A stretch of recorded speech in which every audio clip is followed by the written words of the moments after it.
ಮನೆಗೆ ತಕ್ಕ ಮಗನಾಗಬೇಕೆಂಬ ಮಮಕಾರ ಎತ್ತವರ ಕರಳಲ್ಲಿ ತುಂಬಿಕೊಂಡಿದ್ರು. ನಿತ್ಯ ನನ್ನ ಮನದಲ್ಲಿ ಕಾಣುತ್ತಿರುವುದು 10 ಮನೆಗಳನ್ನು ಮುರಿಯುವ ಕುತಂತ್ರದ ಕಾಲ.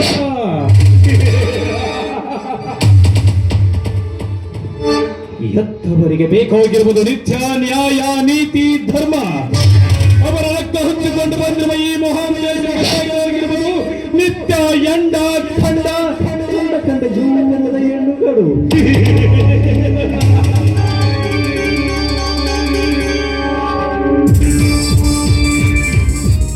ಎತ್ತವರಿಗೂ ಎತ್ತ ಮಗನಿಗೂ ಎಷ್ಟೊಂದು.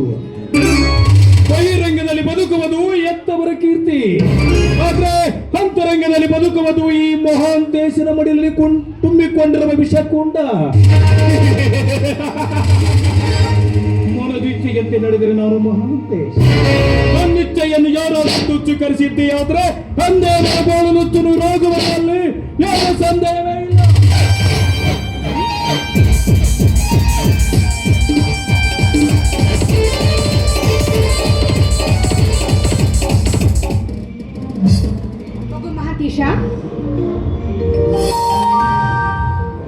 ಏನಮ್ಮ, ಬೆಳಿಗ್ಗೆಯಿಂದ ನೀನು ಮನೆಯಲ್ಲಿ ಇರ್ಲಿಲ್ಲ, ಎಲ್ಲಿಗೆ ಹೋಗಿದ್ದೀಪ? ಅಮ್ಮ, ಮನೆಯಲ್ಲಿ ಕಾಲ ಕಳೆದು ತುಂಬಾ ಬೇಸರ ಕೊಡ್ತಾ ಇತ್ತು. ಆಗ ಕೂಡ ಸ್ನೇಹಿತರೊಡನೆ ಕೊಪ್ಪಳ ಜಾತ್ರೆಯಲ್ಲಿ ತಿರುಗಾಡಲು ಹೋಗಿದ್ದೆ. ಅಲ್ಲೋ, ನೀನು ಬೆಂಗಳೂರಿಂದ ಬರೋದೇ ಅಪರೂಪ. ಬಂದ್ರೆ 4 ತಾಸು ಮನೆಯಲ್ಲಿ ಇರೋದಿಲ್ಲ. ನಿಮ್ಮಪ್ಪ ನೋಡಿದ್ರೆ ಮಹಾಂತೇಶ ಮಹಾಂತೇಶ ಅಂತ ಒಂದೇ ಸಲ ಕೂಗ್ತಾ ಇರ್ತಾರೆ. ಇವತ್ತು ಒಂದಿನವಾದ್ರೂ ನೀನ್ ಮನೇಲಿ ಇರ್ಬೇಕು. ಹಾಲು ಕುಡಿ. ಇದೇನಮ್ಮ, ಚಿಕ್ಕ ಮಗುವಿಗೆ ಹಾಲು ಕುಡಿಸಿದೆ ಅಂತ ನನಗೆ ಕುಡಿಸಲು ಬಂದಿರುವೆಯಲ್ಲ? ಅಮ್ಮ, ನಾನು ನಿನ್ನ ಚಿಕ್ಕ ಮಗು ಮಹಾಂತೇಶನಲ್ಲ. ನೋಡಿಲಿ, ಬೆಳೆದು ನಿಂತ ಪ್ರಾಪ್ತ ವಯಸ್ಸಿನ ಮಗ ನಾನು. ನೀನ್ ಎಷ್ಟೇ ಬೆಳೆದು ದೊಡ್ಡವನಾದ್ರೂ, ದೊಡ್ಡ ಸ್ಥಾನದಲ್ಲಿದ್ರು ಕೂಡ ಹೆತ್ತವರ ಕಣ್ಣಲ್ಲಿ ನೀನ್ ಇನ್ನೂ ಚಿಕ್ಕವನಪ್ಪ. ನೀನು ಚಿಕ್ಕವನಿದ್ದಾಗ ಚೊಕ್ಕಾಗಿ ಬೆಳಿಲಿ ಅಂತ ನಿತ್ಯ ನಿನಗಾಗಿ ನಾನು ಹಾಲು ಕುಡಿಸ್ತಾ ಇದ್ದೆ. ಅದರ ಅಭ್ಯಾಸ ನಾನು ಈಗಲೂ ಬಿಟ್ಟಿಲ್ಲ. ನೀನು ಈ ಮನೆಯಲ್ಲಿ ಇರುವಷ್ಟು ದಿನ ಹಾಲು ಕುಡಿದು ಚೆನ್ನಾಗಿರ್ಬೇಕೆಂಬುದೇ ನನ್ನ ಆಸೆ. ಹೆತ್ತ ತಾಯಿ ಕೈಯಿಂದ ಹಾಲು ಕುಡಿದ್ರೆ ಯಾವತ್ತೂ ಕೆಡಕಾಗೋದಿಲ್ಲ. ಏಕೋ ಮಗ, ಹೆತ್ತ ಕರುಳಿನ ಪ್ರೀತಿ ತಿಳಿಯಲಾರದೆ ಏನೇನೋ ಮಾತನಾಡಿಬಿಟ್ಟೆ. ದಯವಿಟ್ಟು ನನ್ನನ್ನು ತಪ್ಪಾಗಿ ತಿಳಿಯಬೇಡಮ್ಮ. ಅಮ್ಮ, ನಾನು ಈ ಊರಿಗೆ ಬಂದಾಗೊಮ್ಮೆ ಪ್ರತಿನಿತ್ಯ ನಿನ್ನ ಕೈಯಾರೆ ಹಾಲು ಕುಡಿದು ಹೊರ ಹೋಗ್ತೇನೆ. ಆಯ್ತು? ಸರಿ ತಾರಮ್ಮ, ಹಾಲು.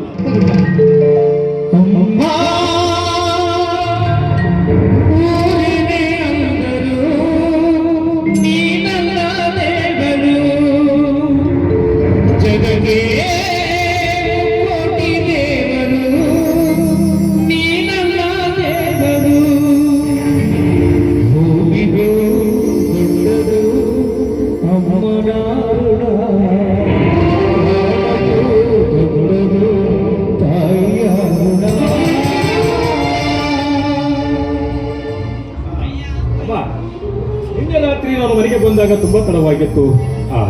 ಅಪ್ಪ ಏನಾದರೂ ತಪ್ಪು ತಿಳಿದುಕೊಂಡೇನಮ್ಮ? ನೀನು ಮಾಡಿ ತಪ್ಪು ನಿಮ್ಮಪ್ಪನ ಕಣ್ಣಿಗೆ ಬಿದ್ರೆ ತಾನೇ ನಿನ್ನ ಬಗ್ಗೆ ಅವರು ನಿನ್ನ ತಪ್ಪು ತಿಳಿದುಕೊಳ್ಳೋದು. ನಾನೇ ನಿನ್ನ ಕೈ ಹಿಡಿದು ಕರೆದುಕೊಂಡು ಹೋಗಿ ರೂಮಿನಲ್ಲಿ ಮಲಗಿಸಿದೆ. ನೀನು ಮಾತನಾಡುವ ಸ್ಥಿತಿಯಲ್ಲಿ ಇರಲಿಲ್ಲ. ನಿನ್ನ ಘನತೆಯ ಅರಿವು ಕೂಡ ನಿನಗಿರಲಿಲ್ಲ. ಒಟ್ಟಾರೆ ನಿನ್ನ ಕೆಟ್ಟ ಚಟ ನಿಮ್ಮಪ್ಪನ ಕಣ್ಣಿಗೆ ಬೀಳಲಿಲ್ಲವಲ್ಲ, ಅದು ನನ್ನ ಪುಣ್ಯ. ಹೌದು ಮಹಂತೇಶ್, ಹೆತ್ತ ತಾಯಿಯಾಗಿ ನಿನಗೊಂದು ಮಾತು ಹೇಳ್ತಾ ಇದ್ದೀನಿ. ನೀನು ಈ ಮಾನವಂತರ ಮನೆತನದಲ್ಲಿ ಹುಟ್ಟಿದ ಮಗ. ನೀನು 10 ಜನ ಮೆಚ್ಚುವಂತಹ ಕೆಲಸ ಮಾಡಬೇಕು. ಇಂಥ ಹೀನ ಕೆಲಸಕ್ಕೆ ಯಾವತ್ತಿಗೂ ಕೈ ಹಾಕಬಾರ್ದು.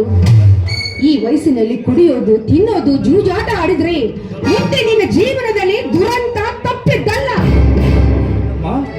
ಏನ್ ಹೇಳ್ತಿದ್ದೀಯಮ್ಮ ನೀನು? ಈ ಕಲಿಯುಗದಲ್ಲಿ ಕುಡಿಯುವುದು ದೊಡ್ಡ ಅಪರಾಧವೇ.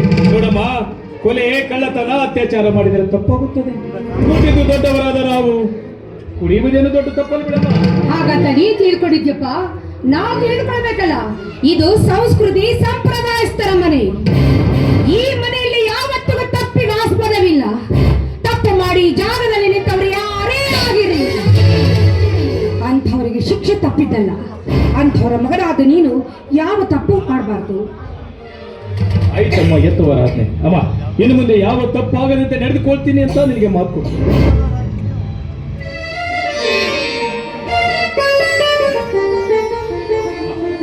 ನಿನ್ನೆ ರಾತ್ರಿ ನಾನು ಕುಡಿದು ಬಂದಿದ್ದಕ್ಕೆ ಶಿಕ್ಷೆ ನೀಡುವುದಾದರೆ ನಿನ್ನ ಕೈಯಿಂದಲೇ ನನ್ನ ಕೆನ್ನೆಗೆ ಬಾರಿಸಿ ಬಿಡಮ್ಮ.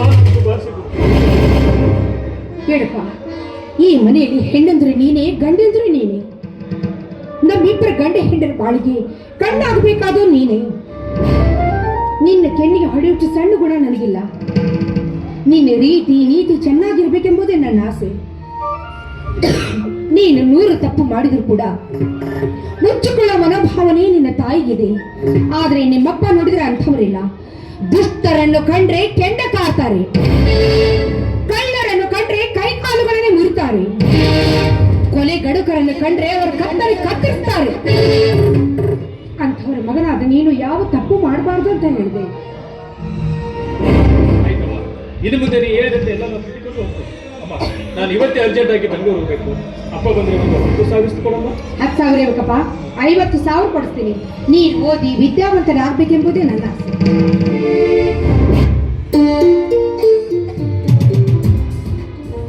ಏನು ಮಹಾದೇವಿ, ತಾಯಿ ಮಗ ನಿಂತ್ಕೊಂಡು ಏನೋ ವಿಚಾರ ಮಾಡಕತ್ತೀರಲ್ಲ? ಏನಿಲ್ಲ ರೀ, ಅವ್ನು ಬೆಂಗಳೂರು ಹೋಗ್ತಾ ಇದ್ದಾನೆ, ಅದಕ್ಕಾಗಿ ಅವನಿಗೊಂದು 50,000 ರೂಪಾಯಿ ಬೇಕಲ್ಲ. ಓಹೋ, ನಿನ್ನ ಮಗನಿಗೆ 50,000 ರೂಪಾಯಿ ಕೊಡುವುದಕ್ಕಾಗಿ ನನ್ನನ್ನು ವಿಚಾರಿಸಬೇಕು. 50,000 ಬೇಕೆ? 1,00,000 ರೂಪಾಯಿ ಕೊಟ್ಟು ಕಳಿಸು, ನನ್ನ ಅಭ್ಯಂತರವೇನೂ ಇಲ್ಲ. ಆದರೆ ಒಂದು ಮಾತು ಮಹಂತೇಶ್, ನಿನ್ನ ಹತ್ರ ಮಾತನಾಡುವುದೊಂದು ಮಾತಿದೆಯಪ್ಪ. ಏನು ಹೇಳಿ ಅಪ್ಪಾಜಿ, ನಿಮ್ಮ ಮಾತು ಚಾಚು ತಪ್ಪದೆ ಪಾಲಿಸ್ತೀನಿ. ನೋಡು ಮಹಂತೇಶ್, ಈ ಮನೆಗೆ ನೀನೊಬ್ಬನೇ ಮಗ. ಈ ಮನೆಯ ಸ್ವಾಧೀನದಲ್ಲಿ ಬರುವ ಆಸ್ತಿ, ಅಂತಸ್ತು, ಸಿರಿ ಸಂಪತ್ತಿಗೆ ನೀನೇ ಸರ್ವ ಅಧಿಕಾರಿ. ಮುಂದೊಂದು ದಿನ ಈ ಮನೆಯ ಯಜಮಾನ ಆಗಬೇಕಾದವರು. ನನ್ನ ವಯಸ್ಸು ಇಳಿತಾ ಹೋಗ್ತಾ ಇದೆ, ನಿನ್ನ ಬುದ್ಧಿ ಬೆಳೀತಾ ಹೋಗ್ತಾ ಇದೆ. ಬೆಳೆಯುವ ನಿನ್ನ ಬುದ್ಧಿಗೆ ಸಂಸ್ಕೃತಿ, ಸಂಪ್ರದಾಯ, ನಿಷ್ಠೆ ಬಹಳಷ್ಟು ಪರಿಶುದ್ಧವಾಗಿರಬೇಕು.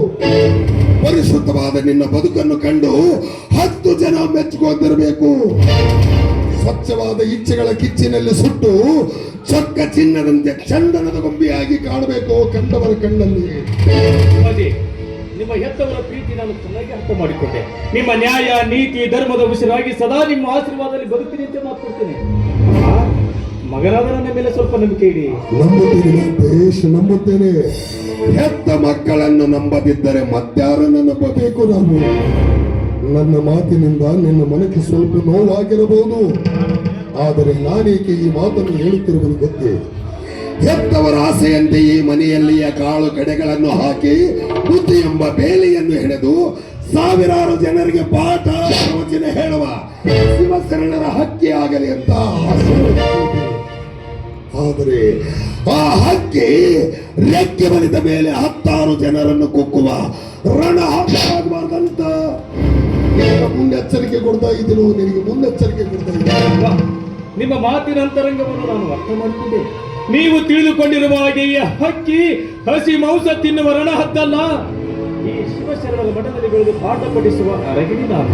ನೀವೇ ಮಾತು ನೋಡಿ, ಈ ಹಕ್ಕಿ ಕುಕ್ಕುವುದು ಅಥವಾ ಎತ್ತವರ ಕರೆಗೆ ಕೀರ್ತಿ ಕೊಡುವುದೋ ಎಂದು. ಅಪ್ಪಾಜಿ, ನಾನು ಹೋಗಿ ಬರ್ತೀನಿ. ನನಗೆ ಆಶೀರ್ವಾದ ಮಾಡಿ.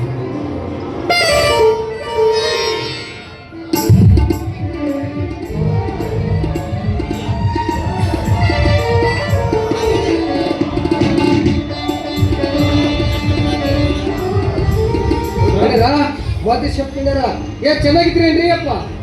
ಚೆನ್ನಾಗಿದೆ ರುದ್ರ. ರುದ್ರ, ನಾನು ಬೆಂಗಳೂರಿಗೆ ಹೋಗಿ ಬರ್ತೇನೆ. ಒಳಗಡೆ ಇಟ್ಟಿದ್ದೀರಿ, ಅಲ್ಲಿ ದುಡ್ಡಿದೆ. ಮಾಂತೇಶನ ಬ್ಯಾಗ್ನಾಗ 1,00,000 ರೂಪಾಯಿ ಇಟ್ಕೊಂಡು ತಗೊಂಡು ಬಂದ್ಬಿಡು. ಆಯ್ತು, ಅಲ್ಲಿ ಹೋಗಿ ಚೆನ್ನಾಗಿ ಓದಪ್ಪ. ಮೊಬೈಲ್ ಹಿಡ್ಕೊಂಡು ಕೂತ್ಬೇಡ, ಮೆಸೇಜ್ ಮಾಡ್ಕೊತ. ನನ್ನ ಬಂಗಾರ ನೀನು ಹಿಂಗೆ ಊಟಬೇಕು ನೋಡಿ, ಮಕ್ಕಳು ಹುಟ್ಟಿದ್ರು. ಹೌದೇನ್ರಿ? ಎಲ್ಲ ಇನ್ಸ್ಟಾಗ್ರಾಮು, ಫೇಸ್ಬುಕ್, ವಾಟ್ಸಪ್ ಮರೆಯಂಗಿಲ್ಲ. ಜಡರ ಮತ್ತೆ ಶೆಪ್ಪೇರ ಬೆಂಗಳೂರಾಗ ಅಲ್ಲೇ ನನ್ನ ಮಗಳು ಸುತ್ತು ಕಾಲೇಜಿಗೆ ಹೋಗ್ತಿದ್ದಾರ್ರಿ. ಬೇಕೇ ಆಗಿ ಅಲ್ಲಿ ನಿಮ್ಮಪ್ಪ ಆರಾಮಿದ್ದಾನೆ ಮುತ್ತ ಸ್ವಲ್ಪ ಹೇಳ್ತೀರಿ ಏನ್ರಿ? ಬೆಂಗಳೂರಿನಲ್ಲಿ? ಹೌದ್ರಿ. ಅಲ್ಲ ರುದ್ರ, ಯಾವ ಕಾಲೇಜು ಎಲ್ಲಿದ್ದಾಳೆ ಅಂತ ಹುಡುಕ್ಬೇಕು. ಅವಳು ವಿಳಾಸ ಏನಾದ್ರು ಅಂತ ಆಯ್ತಣ್ರಿ, ಕೊಡ್ತೀನಿ. ಮನೆಯಾಗ ಮರ್ತು ಬಂದ್ಬಿಟ್ಟಿನ್ರಿ ಅಪ್ಪ. ಇನ್ನೇ ಬಂದ ಕೊಡ್ತೀನಿ, ಬರ್ರಿ ಹೋಗೋಣ, ಬರ್ರಿ ಬಸ್ ಹೋದ್ರೆ